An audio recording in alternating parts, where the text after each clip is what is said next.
Oi, boa noite. Quem tá aí?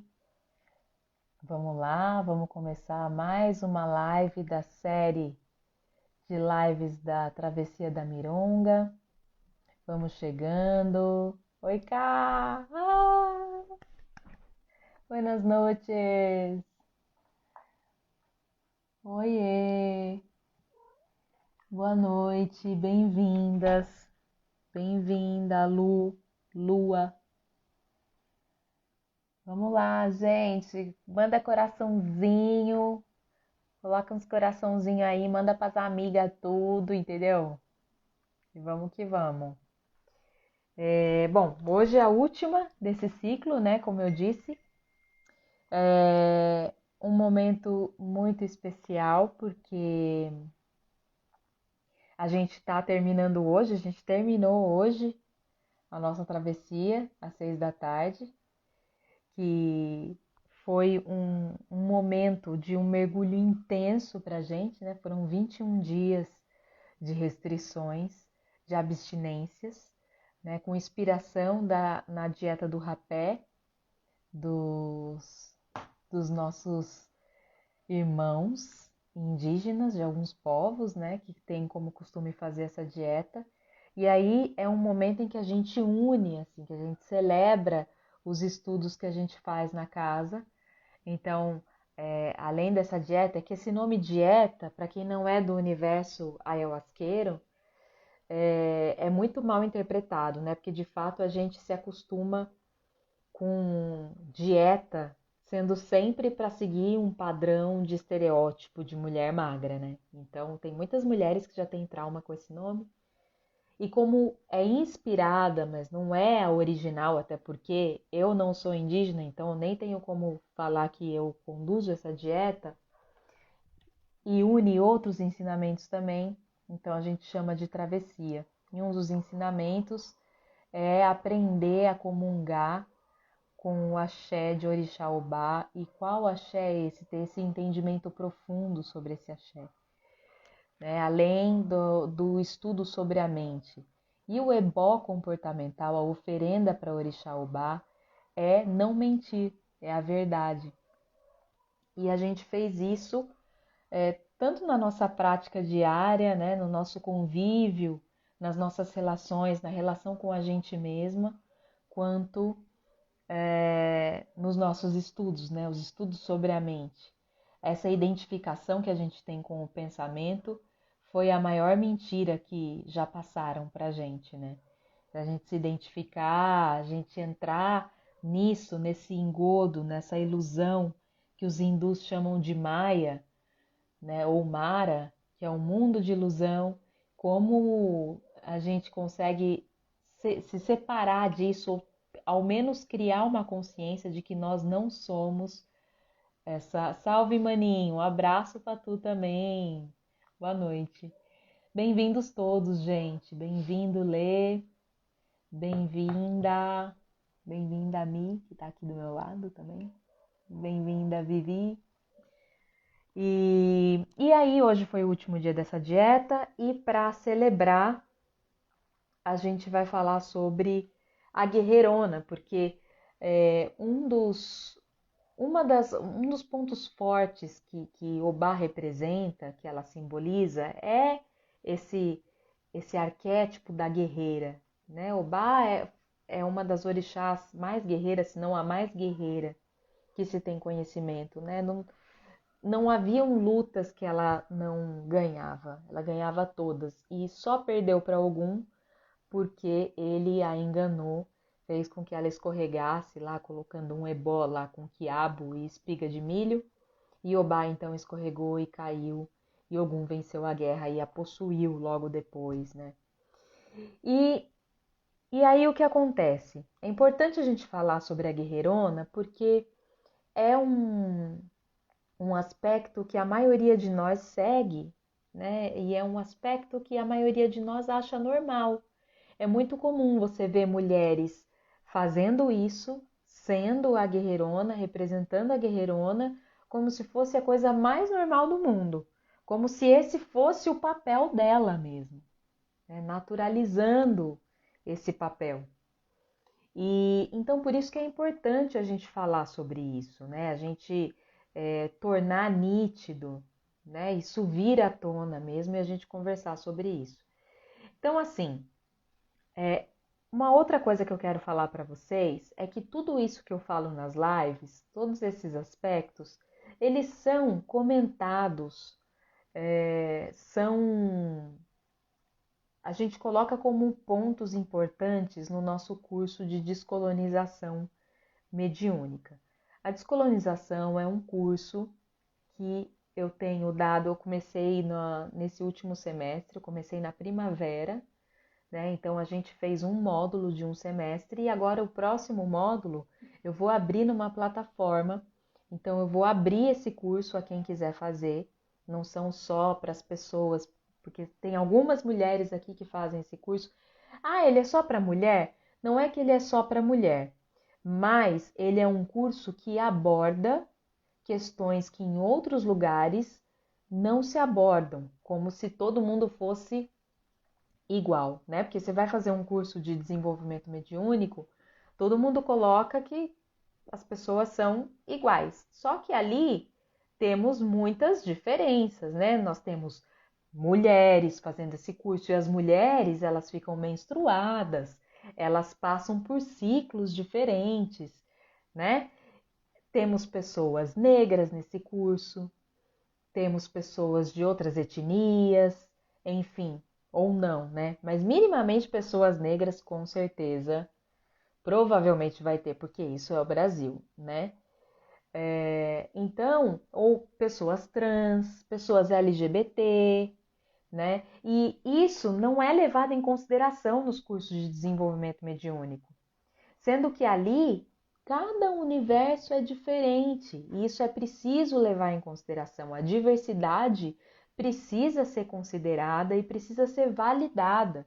Então, o curso de descolonização, por isso que se chama descolonização, porque a gente precisa, para aceitar a nossa mediunidade, seja ela de qual origem for, de qual ordem for, seja de clarividência, seja de incorporação, seja só de audividência, intuição, para a gente aceitar a mediunidade, a gente precisa aceitar quem a gente é.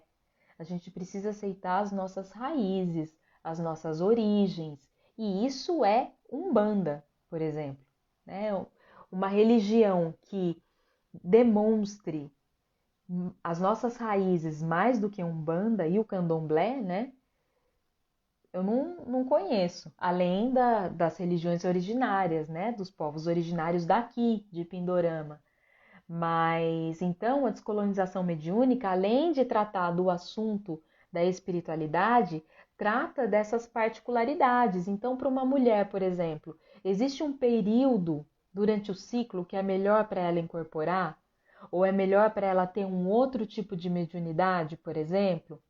E qual ciclo que ela está mais disposta, mais apta, mais aberta a canalizar as coisas, a receber a intuição, né? E como que ela aceita isso, como que ela pode lidar com isso, como diferenciar a intuição de paranoia, né? Então, tudo isso a gente fala no nosso curso de descolonização. E aí eu vou fazendo outras lives, outras divulgações, a gente vai ter sorteio para esse curso, enfim. E aí, sobre a guerreirona, a gente está entrando no outono, a gente entrou no outono recentemente, né? E o outono, ele facilita o que para a nossa vida?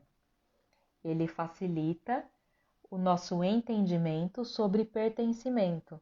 E por quê que ele facilita o pertencimento? Porque é uma estação de elemento terra.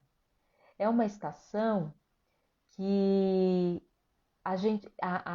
o estudo das nossas origens, o estudo da ancestralidade é facilitado pelo ambiente, pela natureza. A natureza evoca isso para gente. Então, no outono, a gente estuda sobre pertencimento. Boa noite, Pan, bem-vinda. E aí, no caso, como que a gente estuda isso? A gente começa com o orixá Iroko e com mirongas ancestrais. A mironga ancestral que a gente mais utiliza aqui no Quilombo é o benzimento. Então, o próximo curso, eu vou dar uma aula de benzimento, para quem quiser aprender a benzer a partir dessa linhagem aqui da nossa casa, né? Que quem passou esse benzimento foi a avó Maria da Mironga de Aruanda. E agora, o que a guerreirona tem a ver com isso? Tem a ver porque, às vezes, a gente, para se enquadrar ou para se sentir parte, a gente se coloca nessa postura da faz tudo, da que dá conta de tudo, da que está sempre presente, sempre disposta a ajudar. A gente se coloca nesse lugar para se sentir parte da sociedade, de uma cultura, de uma família, da vida de alguém, né? E até por uma questão assim de querer, às vezes, até fugir da gente também, né? Da gente mesma se excluir de nós mesmas. Tem coisas que a gente não quer olhar ou não está disposta, está querendo tapar o sol com a peneira. Aí o que a gente faz? A gente começa a se colocar nessa posição, nessa postura de ser ajudadora, de estar sempre disponível. Então, a gente pode dar um exemplo, por exemplo, das mães. As mães em geral, eu acho que todas as mães, né? O 95%, é muito difícil não ter uma mãe que não tenha passado por isso ou não passe por isso. Então, a sociedade é tão cruel com as mães, e especialmente as mães pobres, e especialmente as mães pobres e pretas, que existe um pensamento inconsciente de que se você não der conta de tudo, você não é uma boa mãe. Vocês já ouviram aquela história de que quando um pai sai com o filho para passear, vai e fica brincando com o filho, e é um pai carinhoso, as pessoas falam: ai, gente, olha só, que lindo! Ai, que exemplo! Olha que bonito, né? Um pai sendo pai.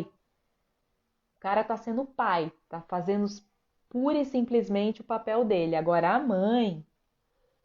a mãe faz de tudo, pode dar carinho, pode dar e sustenta tudo, recebe uma pensão, no caso pais separados, geralmente recebe uma pensão de merda, faz tudo sozinha e ainda não é suficiente. Se ela dá um deslize, ela já não é uma boa mãe. Então a sociedade também empurra as mulheres que são mães, empurra para essa necessidade de ter que ser a guerreirona o tempo todo, de ter que dar conta o tempo todo. Porque se não der conta, ela não está fazendo o papel dela. Se ela não der conta de tudo, lavar a roupa de todo mundo, fazer janta, almoço para todo mundo, ser a escrava, ela não está fazendo direito o papel dela. Então, é triste. Por isso que eu coloquei até na postagem que enquanto a cultura, enquanto a sociedade, o coletivo não perceber que isso é uma questão de todos, por mais que a gente se trabalhe individualmente, acaba sendo mais difícil. Eu lembro de um texto, aliás, um texto não, tem um capítulo do livro Mulheres que Correm com os Lobos, eu sempre vou citar porque é referência de muita coisa para mim. Que fala o capítulo da Vasalisa, a Sabida, que a Clarissa Píncola fala que as mulheres precisam estar dispostas a ensinarem à sociedade sobre o jeito que elas querem ser tratadas, né? Só que esse ensinar não é a maneira como a gente tá fazendo até agora, porque como que a gente faz ensinando?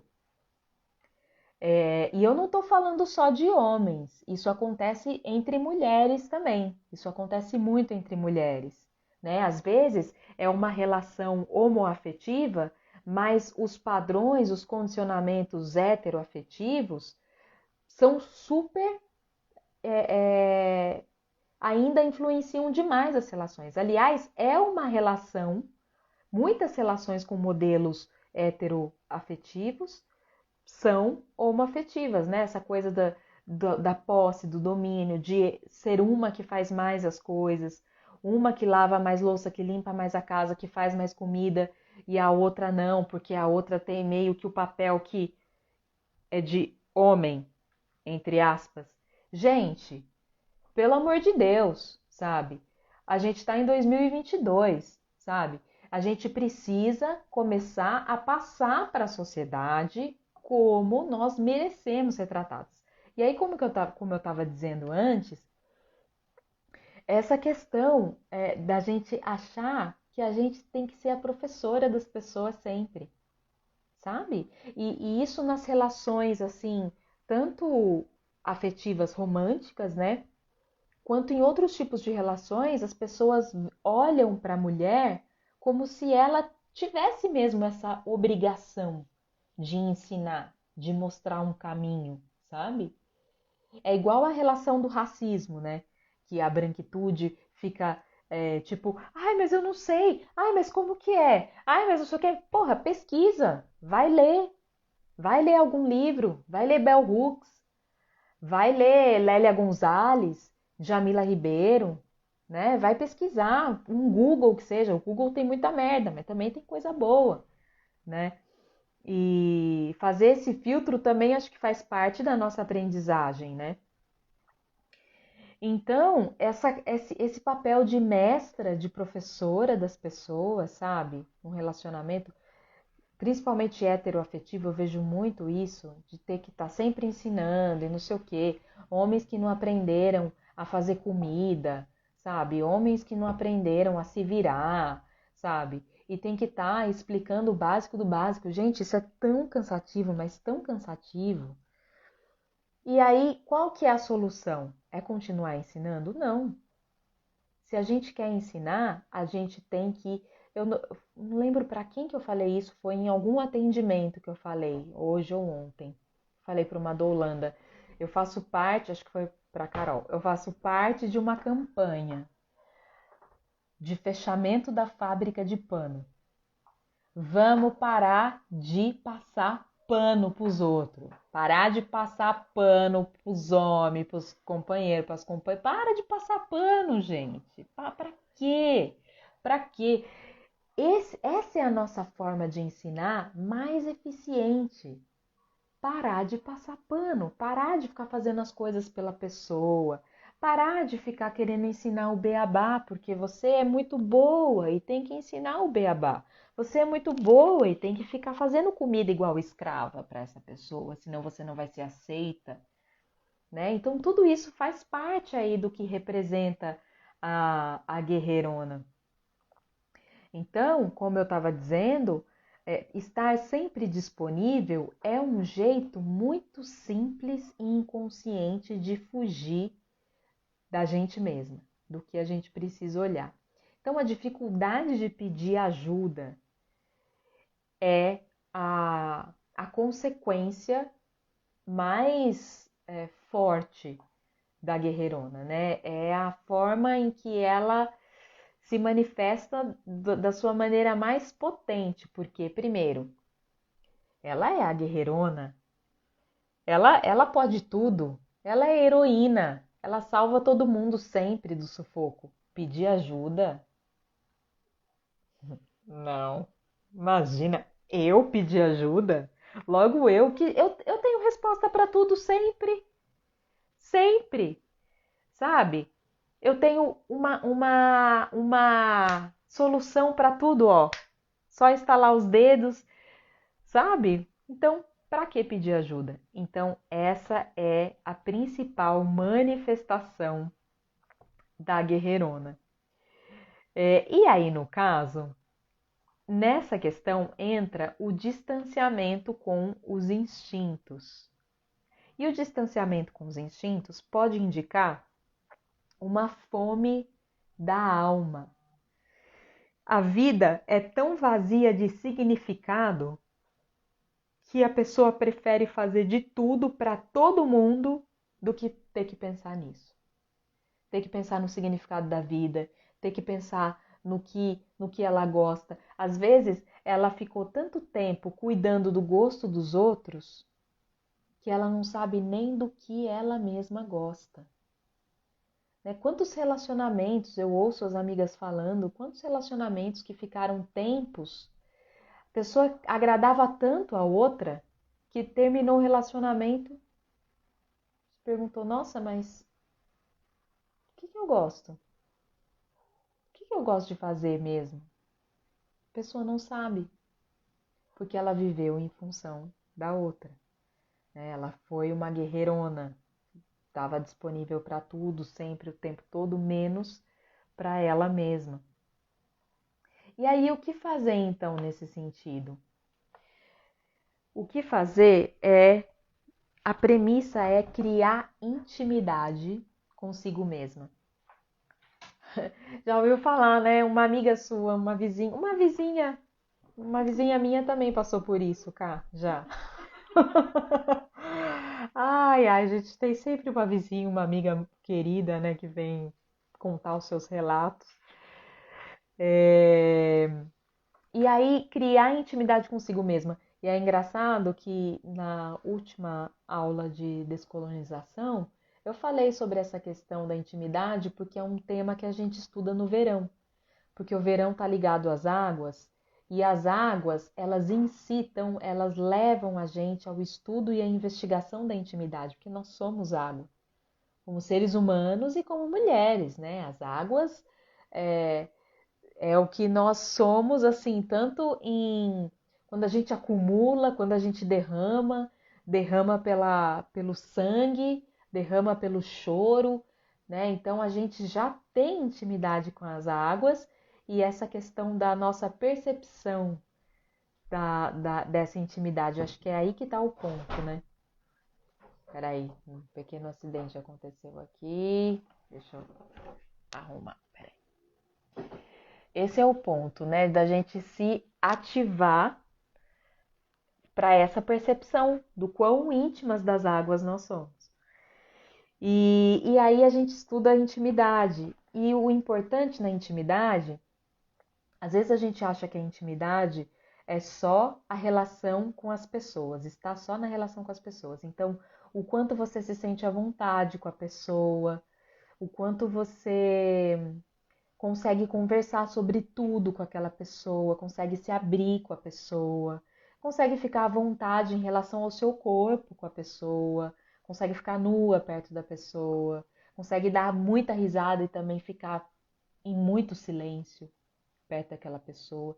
Isso a gente entende como intimidade, mas a intimidade principal é a que a gente tem com a gente mesma. E às vezes a gente acha que é íntima de nós, mas a gente só é íntima do que a gente aprendeu sobre nós. A gente é íntima da nossa própria domesticação. Sobre a nossa domesticação, a gente sabe bem. A gente sabe bem as nossas recompensas, o que a gente gosta, né? Quando a gente fica muito tempo fazendo uma coisa, o que a gente gosta de recompensa, seja na comida, seja na recreação, seja para qualquer coisa, né? O que a mente pede para a gente está sempre disposta a atender. É muito difícil a gente desobedecer a nossa mente. A gente acha que isso, o que se pede aqui, é o que a gente é. Então, a verdadeira relação de intimidade vai além do que o pensamento coloca pra gente. Esse gosto, né, pelas coisas, do que eu gosto realmente? Será que é o que a nossa mente gosta, que a nossa mente aprendeu ou fala pra gente que a gente gosta, ou realmente é uma coisa que preenche o nosso espírito? Porque quando é o que a mente gosta, a gente vai fazer, continuar fazendo e vai continuar sentindo aquela falta, né? Parece que está sempre faltando alguma coisa. Então, a intimidade, criar intimidade com a gente, tem muita relação com isso, a saber quem a gente é em essência, o que a gente precisa mais do que a gente deseja. né? Às vezes a gente não precisa ir viajar. Tem gente que fala, eu preciso tirar uma viagem, vou tirar férias e viajar, não sei o quê. Só que aí a viagem é pior do que quando a pessoa está em casa, porque é tanto estresse, e cuida disso, e cuida daquilo, e é estresse no supermercado, estresse no carro, na rua, sabe? Não tem um minuto de paz. Então, às vezes é você se dar conta de que o que você precisa é silêncio. É um pouco de silêncio na sua vida. Só que a gente, ninguém aprende na escola, nem em casa com a família, a valorizar o silêncio. Ninguém aprende isso. Mas aí a gente vai batendo cabeça, batendo cabeça, batendo cabeça até a gente perceber, eu preciso parar. Eu preciso ficar um pouco em silêncio, né? Porque como que a gente aguenta o tempo todo é Instagram, é WhatsApp, é isso, é aquilo, é música, é não sei o quê, é um monte de ruído, ruído, ruído. E aí depois a gente não sabe por que dá uma pane, né? Porque assim como banho, comida e tudo mais, o silêncio é tão necessário quanto essas coisas.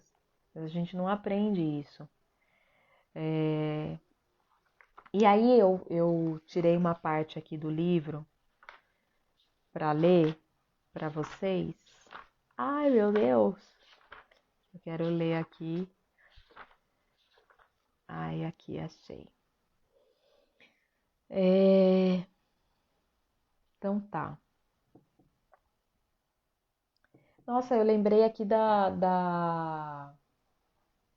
do vazio. Uma vez eu conversei com uma amiga que inclusive deve estar aqui nessa live, pelo menos estava até um tempo, sobre o vazio, né? A gente comentou sobre o que é sentir o vazio. E o motivo da guerreirona ser a guerreirona é também pelo vazio que ela sente, né? Essa coisa que não preenche nunca, então ela quer tentar preencher fazendo as coisas pelos outros, ajudando os outros, né? E, e aí a gente estava falando sobre o vazio e eu falei para ela que o vazio é cheio de si mesmo. O vazio é vazio. O vazio ele não tem que ser, olha ela aí. O vazio não tem que ser preenchido, né? Porque se ele for preenchido, ele deixa de ser vazio. E o vazio tem um papel. A gente, na nossa estrutura de ensino ocidental, a gente não aprende a valorizar o vazio, nem a valorizar a tristeza, a frustração, porque são coisas que a gente quer longe da gente. Mas isso tem um papel, tem um porquê disso vir pra gente. Porque imagina se a gente fosse feliz o tempo todo, a gente seria umas loucas. Eu não queria ser feliz o tempo todo, porque aí sim eu seria uma pessoa vazia. Eu não teria nada para falar. Se eu tivesse sido feliz a minha vida inteira, nossa, eu só ia, sei lá, não sei o que eu podia falar. Sendo uma pessoa que é feliz a vida inteira, só foi feliz. Esses dias eu vi na página do Isupério, é Isupério que fala? Não sei se é é maravilhosa a página dele, sigam, se vocês ainda não seguem. E aí ele colocou, ele só coloca coisas assim a respeito do racismo, coisas muito fortes assim, que é de consciência do racismo estrutural mesmo. E aí ele colocou uma moça da meditação, coach de vários famosos, e a moça falando que estava passando na rua com o carro e veio uma mulher com a criança pedir dinheiro para ela.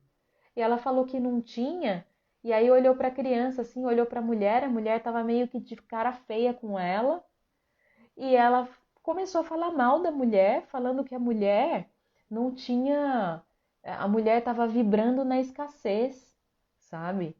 Que isso era uma coisa que ela ia continuar daquele jeito, porque ela vibrava na escassez e era essa vibração na escassez que fazia com que ela ficasse naquela condição, sabe? E atraísse aquela condição para ela. Gente, olha o absurdo. No Brasil de 2022, olha o que uma pessoa é capaz de falar. E não, ela não estava trancada no banheiro de luz apagada falando isso.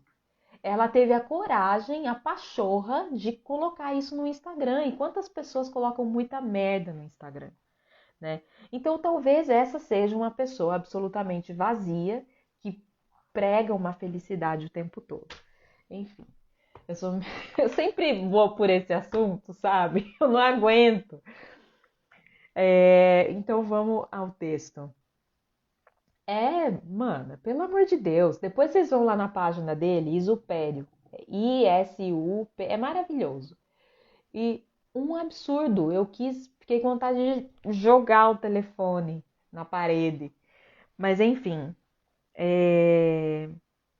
E aqui ela fala, a Clarissa, ela fala sobre a mulher braba, né? Que quando a gente perde os instintos e começa a ficar com fome de alma, a gente começa a ficar braba, começa a ficar queixosa. Ai, perfeito, Cá, muita luz um dia te cega. É isso. Nossa, vou mandar essa música pra mulher e vou falar, porque é capaz de não entender, né? Aquelas. Mas ela começa a ficar queixosa, ela começa a ficar braba demais. Tudo irrita, sabe? Aquela.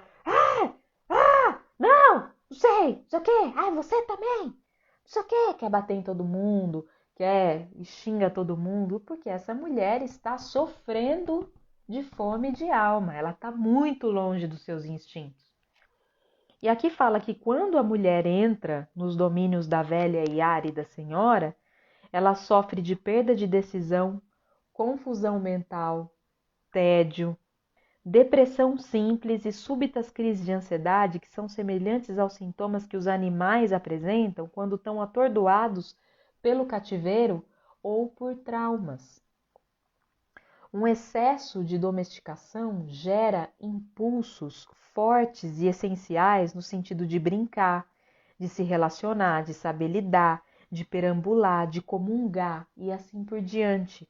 Quando uma mulher concorda em ser bem educada demais, seus instintos, por esses impulsos, caem nas trevas do seu inconsciente mais profundo, fora do seu alcance imediato. Disse então que ela está com seus instintos prejudicados. O que deveria vir naturalmente acaba não vindo ou vem só depois de muito esforço, muitos empurrões, muita racionalização e lutas consigo mesma. Porque é aquilo, né? Você fica se debatendo dentro de uma camisa de força que você mesma colocou em você, que é a sua mente. E você fica querendo sair, mas você não sabe como sair. E depois de muito se debater, você acaba encontrando alguma saída que a vida te coloca. A vida sempre coloca uma saída. Por mais que a gente pragueje, por mais que a gente acha que não tem solução, a vida sempre uma hora ou outra vai colocar uma saída. E quando eu falo do excesso de domesticação como forma de cativeiro, eu não estou me referindo à socialização, o processo pelo qual as crianças são ensinadas a se comportar de um modo mais ou menos civilizado. Eu acho que a socialização não está servindo para muita coisa, né? Porque o racismo estrutural já começa daí. O desenvolvimento social é de importância crítica. Sem ele, a mulher não tem como progredir no mundo. Vamos prosseguir. No entanto, o excesso de domesticação se assemelha a proibir que a essência vital saia dançando. Em seu estado saudável e característico, o self selvagem não é dócil e vazio. Vazio no mau sentido, né? E faltoso. Ele é alerta e sensível a qualquer movimento ou momento. Ele não se prende a um modelo absoluto e repetitivo para toda e qualquer circunstância. Ele tem opções criativas. A mulher cujos instintos estão prejudicados não tem escolha. Ela simplesmente fica impossibilitada de prosseguir. Há muitos modos de estar impedida de prosseguir. A mulher cujos instintos estão feridos geralmente se denuncia por enfrentar muita dificuldade para pedir ajuda, para reconhecer as suas próprias necessidades. Porque ela tá lá, né? Ela pode estar morrendo, não tá tendo condições nenhuma de fazer aquilo, mas ela tá fazendo. Ela vai fazer, porque ela acha que essa é a obrigação dela, ela não quer se olhar, Ela não se acha merecedora de descansar, ela não se acha merecedora de pôr as pernas para cima ou fazer um escaldapé, sabe? Não, ela tem que estar lá sempre trabalhando, trabalhando, trabalhando. E ela não percebe, sabe uma pessoa que tem algum órgão assim, ou algum membro que você não sente? Sei lá, quando você não sente a sua perna, o seu pé, sei, acontece alguma coisa, você não sente mais. Você pode torcer o pé, você pode se machucar, você pode quebrar o pé, a pessoa pode enfiar o pé numa faca. O Cupi, eu tenho um gatinho que ele anda com a pata, ele tem uma patinha atrofiada. Porque desde pequenininho, ele tinha 3 meses quando ele chegou, e a vizinha que me trouxe falou que provavelmente ele foi atropelado. Mas isso abalou um nervo, então ele não sente a pata. A pata dele é assim, ó, totalmente torta.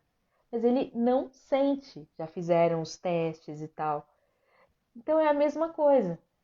A mulher, a guerreirona que não consegue pedir ajuda.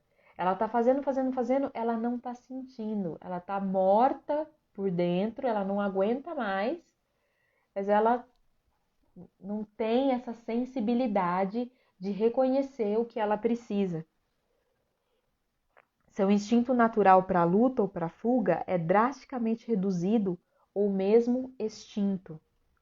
São inibidos ou exagerados o seu reconhecimento das sensações de saciedade, de sabor estranho, de suspeita, de cautela e seu impulso no sentido de amar plena e livremente. Então, tudo isso ela não sente. Eu acho interessante isso aqui que ela falou. É,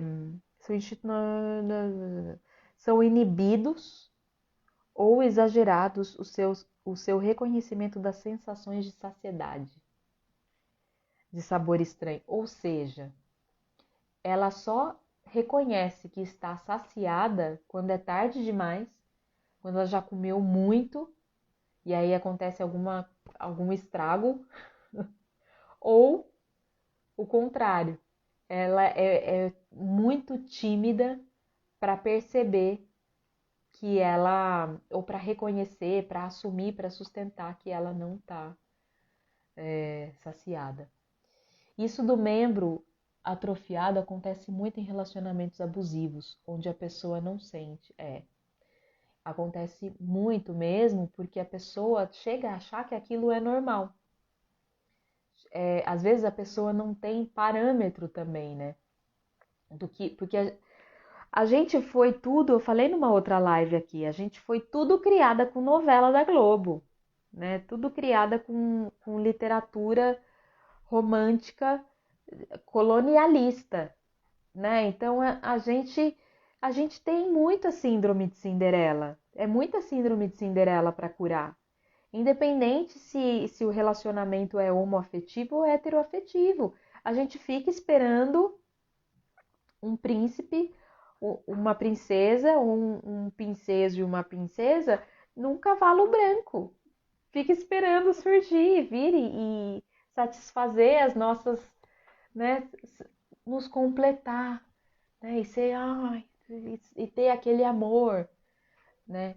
E nisso, às vezes a gente entra numa relação achando que é o relacionamento ideal, que é esse, o relacionamento, nossa, achei minha princesa, achei meu princeso aqui.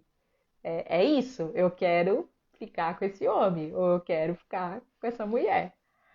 E aí, nisso, a gente não percebe que aquilo tá degringolando, tá indo ladeira abaixo. Uma amiga uma vez me falou, né, num certa feita, a gente estava conversando e ela falou assim: Nossa, de repente parece que alguém deu uma paulada na minha cabeça e eu percebi o que eu estava fazendo na minha vida. Essa amiga pode ser que esteja aqui, inclusive. O que eu estava fazendo na minha vida, sabe? E eu percebi, gente, meu Deus, onde que eu fui me meter? Porque é isso, esse ideal de relacionamento vai levando a gente, e quando a gente vê, a gente tá como essa questão do membro atrofiado. A gente não sente, a gente tá fazendo de tudo pela pessoa, a gente, a gente tá fazendo, movendo mundos e fundos pela pessoa e a gente não enxerga as coisas, não tá enxergando que aquilo, meu, sabe? E ainda bem que você levou uma paulada na cabeça e percebeu o que estava acontecendo, né? E às vezes essas pauladas vêm quando a gente tá assim, muito. Meu, porque não é possível, né? Tudo uns caminhos truncados, dando errado e briga. É uma coisa. Gente, isso não pode ser normal, né? A gente não pode naturalizar os abusos, essa relação de poder que existe. Na semana que vem eu vou falar muito sobre essa relação de poder que existe também nos relacionamentos, da gente considerar uma pessoa, a gente admira tanto aquela pessoa, ela é tão foda, ela é tão inteligente, não sei o quê, e maravilhosa, que a gente fica, nossa. E quando você vê, já era. Você já tá lambendo o chão que a pessoa pisa. Pra quê? Pra quê? Né? Vai descobrir depois que a tua língua tá nojenta, não tinha por que você fazer aquilo, sabe? Que você tá toda estrupiada, precisando de um banho, um descarrego, sabe? Nossa, gente, esse Google é totalmente louco. Pausou aqui sem querer. Então, o que que a gente, qual conclusão que a gente chega? Ah, e o que que eu faço então? Ó, não tem a questão é que não tem muito segredo. Uma hora você vai ter que falar não. Se esse é o seu grande medo, se é desistir, se é terminar, falar não. Primeiro, se você tá na dúvida, começa falando não, começa pelo não.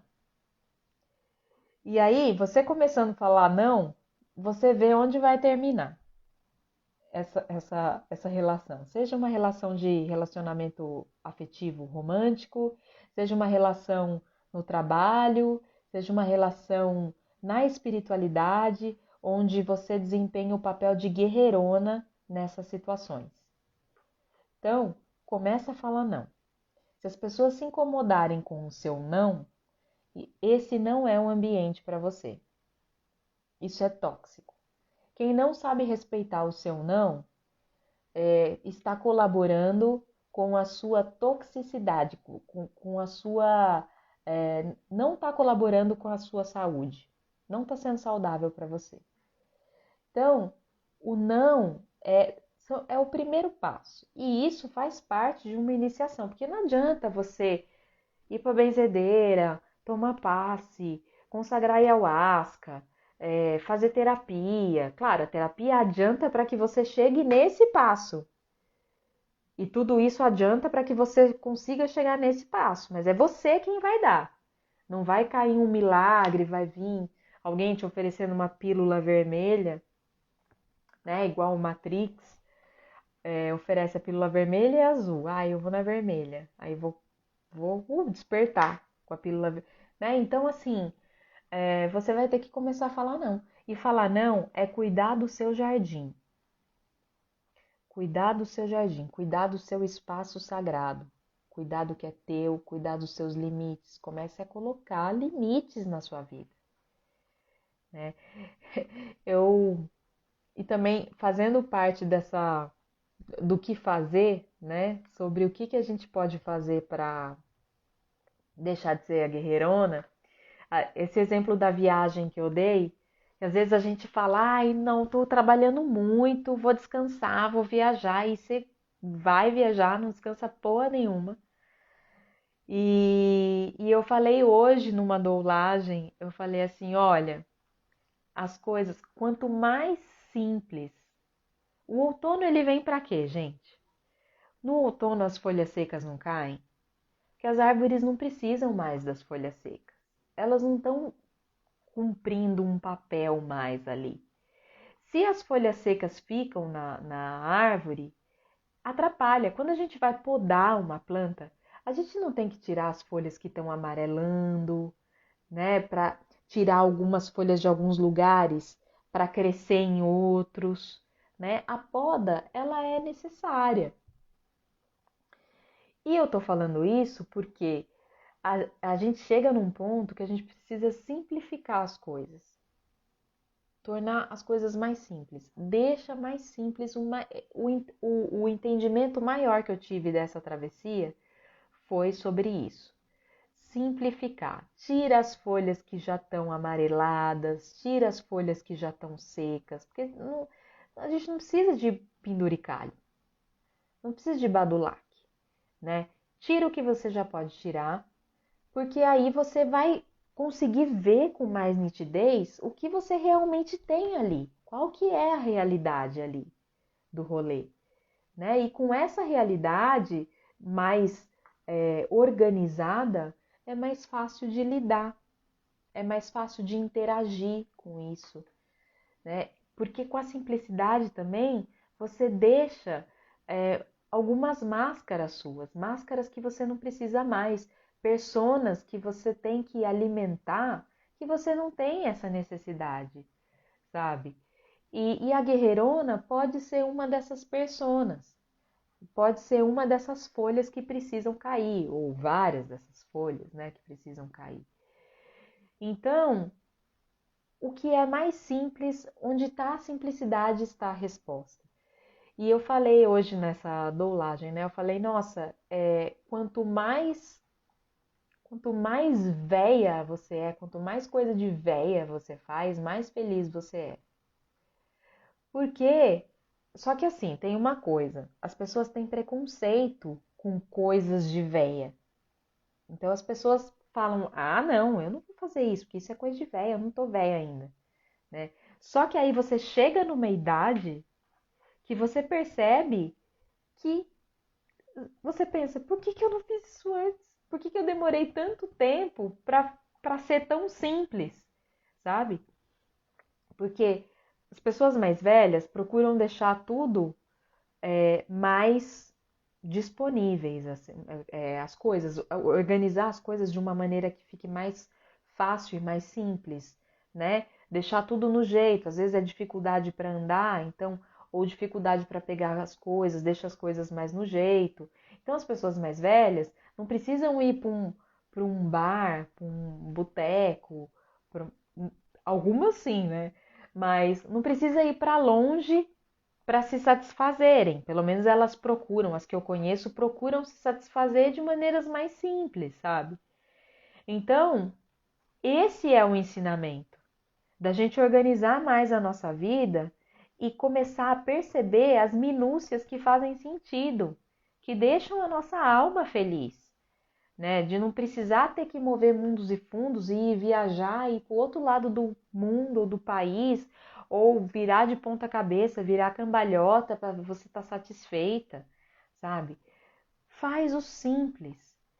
Um escaldapé, por exemplo. Você sabe o quanto é bom um escaldapé? Quando você está menstruada ainda ou numa TPM, coloca sal grosso, umas 3 gotinhas de olhinho de lavanda ou gerânio, ou uma erva que você tem em casa. Coloca o pezinho lá, porque é um descarrego. Você não está indo tomar passe? Né? Claro, não estou falando que substitui, mas é um tipo de descarrego ali no o pé no sal grosso, sabe? Desanuvia a cabeça. O que está anuviado aqui na cabeça vai lá pro pé. Até porque a gente fica usando borracha o tempo todo, sola de sapato, chinelo. E a nossa cabeça é uma antena.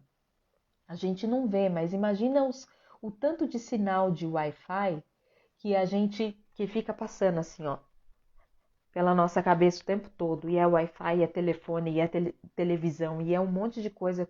Fora o pensamento, porque pensamento também é tipo um sinal de Wi-Fi.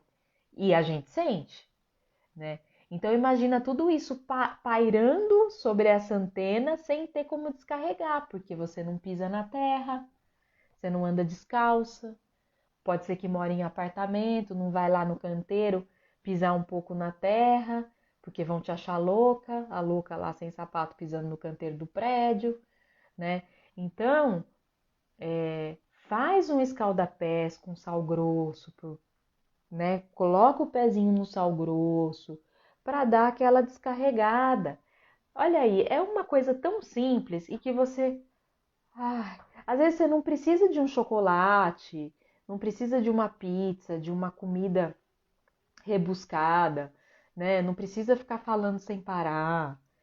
Você só precisa de um escaldapé e de um chazinho de hortelã, sabe?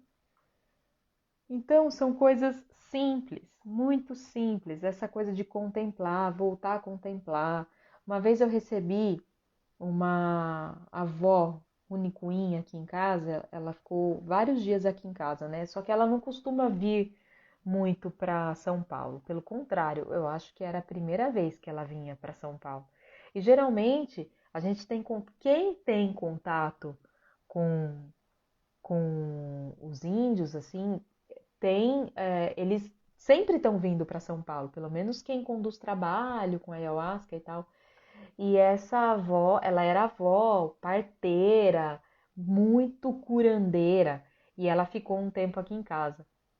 E aí a gente observava que a gente ficava no celular, né? Porque a gente vive no celular fazendo coisas, resolvendo coisas e tal. E ela ficava o tempo todo sentada assim, olhando pro, pro nada. Eu achava que era nada, né? Mas olhando para a natureza, para os passarinhos, ouvindo os passarinhos cantar, observando as coisas. E ela ficava com uma carinha assim.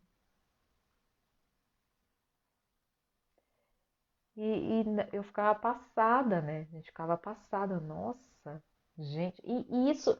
E quer uma maestria. Quando você estiver perto de uma pessoa que sabe contemplar as coisas, que ela está contemplativa, pode acreditar que pode ter certeza que aquela pessoa ali está um grau acima, sabe? Ou vários acima. Quer dizer, acima e abaixo é uma coisa chata, né? De ter grau, nível.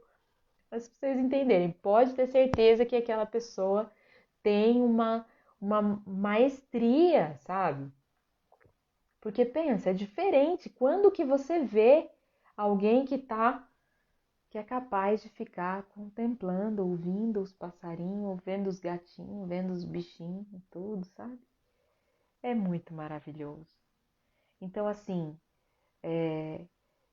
se você quer mesmo deixar de ser a guerreirona, procura ver o que na tua vida está excedente, quais são os excessos e seja mais simples.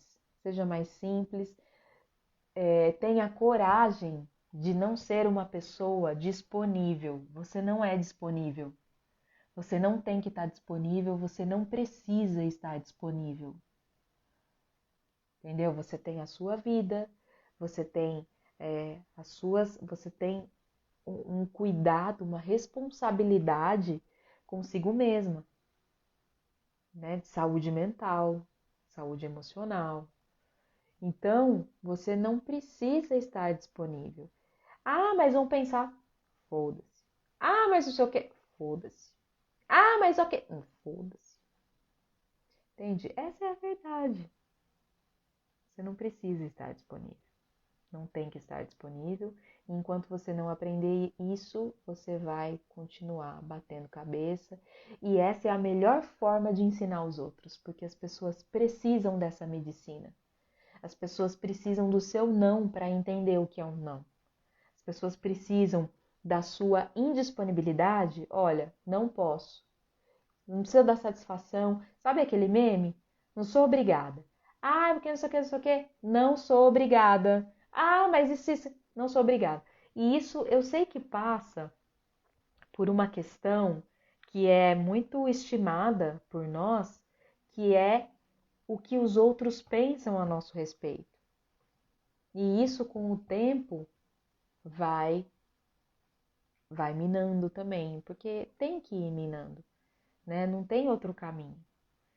Não tem outro caminho. O que as pessoas pensam de nós, na verdade, é só um reflexo do que elas pensam sobre elas mesmas, e isso é projetado nas pessoas, né? Então é isso, minha gente. Vamos lá, falem comigo. Quem aí é guerreirona? Quem aí? Quem todas são guerreironas? Vocês têm alguma experiência, alguma coisa que vocês queiram comentar? Algum exemplo da guerreirona em relacionamento amoroso? Algum exemplo da guerreirona em no trabalho, né? Aquela que faz tudo, que quer fazer tudo e tal. Tamo aí, né? Opa! É, o exemplo da guerreirona é, na casa espiritual também, né? Nas igrejas, nos templos, nos terreiros. Tem a guerreirona. A maturidade nos transforma. Graças aos orixás, né? Porque imagine se não transformasse. Pensa, pessoa teimosa. Olha só ela. Vazou ela na live. Então, eu acho que é tempo da gente pensar sobre isso, né? Porque isso está diretamente ligado mesmo com a nossa saúde mental. Fui muito guerreirona, hoje não mais. Olha só, ela já se libertou do arquétipo da guerreirona. Eu queria ser igual você, Vivi. Eu vou ser que nem você quando crescer. Quero ser assim também. Já ter se libertado. Já despertei espiritual. Gente, se libertar da guerreirona para uma mulher é um despertar espiritual, entendeu? É um super despertar. Porque assim, eu, por exemplo, eu até me libertei em algumas coisas, em algumas situações, várias. Mas muitas eu ainda sou um pouco guerreirona. Quero ficar, é difícil demandar coisa pros outros, sabe? Gosto de fazer umas coisas sozinha, tenho mania de perfeccionismo, né? Mas é bom falar, porque se a gente não fala, a gente fica escondendo. Então eu falo tudo mesmo, entendeu? Porque o meu interesse não é continuar mantendo isso comigo. Então, quando a gente fala é porque a gente já não tem muito a perder, sabe? Eu não tenho nada a perder de se eu falar as coisas que precisa sair daqui de dentro, né? Levava o mundo nas costas. Descobri que todo mundo tem a sua, né? Opa, nossa, Já dizia Vivi da Costa. já dizia Vivi da Costa, grande Vivi. Vou anotar sua Vivi das situação, Costas. sua citação, aliás. Vivi da Costa. Já dizia Vivi da Costa. Olha só. Ai, minha gente, parabéns você, minha querida. Pela sabedoria também, né, Vivi da Costa? E pela filha maravilhosa que você tem. Parabéns, sogra. Aquelas, né, que não deixam de. É, E aí, gente? Alguém mais? Falem comigo. Axé, meu amor. Falem comigo que a gente tá quase terminando. Já são quase 10 horas. E falar sobre o curso de descolonização. Voltar a falar sobre o curso de descolonização. Que vai acontecer a partir de abril, vai estar em alguma plataforma que eu vou soltando, vou falando aqui para vocês como que vai ser, né? Agora para a gente estudar sobre o outono e a primeira aula vai ser de benzimento. E Orixá nos ensina também. Opa, só nos ensina, né? O que seria de nós sem os orixás para nos ensinar?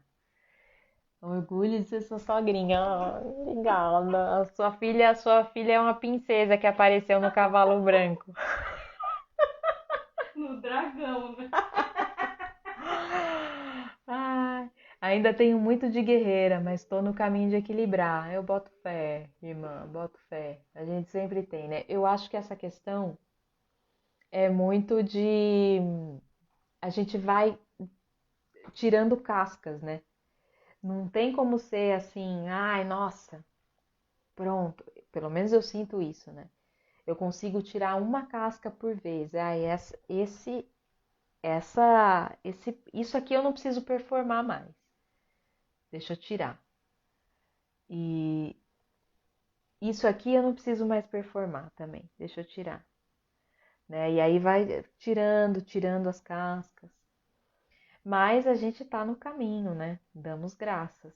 A gente tá no caminho desse equilíbrio. E aí é isso, meus amor. É isso. Semana que vem tem outra live que uma mana querida falou, não sei se vocês viram no story, falou que ela gostaria de que eu fizesse uma live que eu falasse sobre pessoas que admiram as outras pessoas, mas que que essas outras pessoas estão numa condição de superioridade hierárquica, né? São superiores, então são chefes, ou na questão espiritual, são, é, enfim, são superiores. Não vou ficar aqui dando títulos, né? Pessoas que têm essa posição superior, ou nos relacionamentos, né? Quem ocupa essa posição superior, como a gente falou hoje, e como lidar, porque essa situação abre caminho para muitas formas de abuso. Porque se tem superior, acaba tendo jogo de poder. Porque nas religiões, por exemplo, existe a tradição oral, existe o acompanhamento dos mais velhos, pelo menos segundo o que manda ou o que conta as tradições. E esse acompanhamento dos mais velhos e o que vem da sabedoria da tradição oral impede com que a pessoa queira ganhar um status por causa do título, né? Então, essa sabedoria de saber viver em comunidade e tudo mais tem que vigorar. Mas a gente está no mundo ocidental, a gente está no mundo dos colonizadores e, consequentemente, quando não, a gente não tem consciência disso, o nosso sonho acaba sendo aquela questão do opressor e tal, né? Então, com isso, oprimido querendo ser opressor, acaba tendo um jogo de poder, assim. E aí isso acaba acontecendo nas relações. Então, isso abre porta para abuso, para violências de vários níveis, inclusive sexual, né? Quando essa admiração, a gente não sabe a linha do que é admiração e do que é subalternidade. Qual que é, o que define isso? Então a gente vai falar sobre isso na próxima live, tá bom? Então eu agradeço muito a vocês que estiveram presentes, que estão presentes, acompanharam até agora, firmes e fuertes. Agradeço demais pela presença, pelo apoio, pela consideração. Muito grata por estarem aqui. E acompanhem as lives, acompanhem os stories, curtem aquela blogueira, né? Curtem os posts da gente, compartilha com as amigas, tá? Então, um beijo para todas, todos, todes que estão aqui. Espero que vocês tenham gostado. Eu amei, eu amo sempre falar com vocês. Um beijo e até a próxima. Em pé.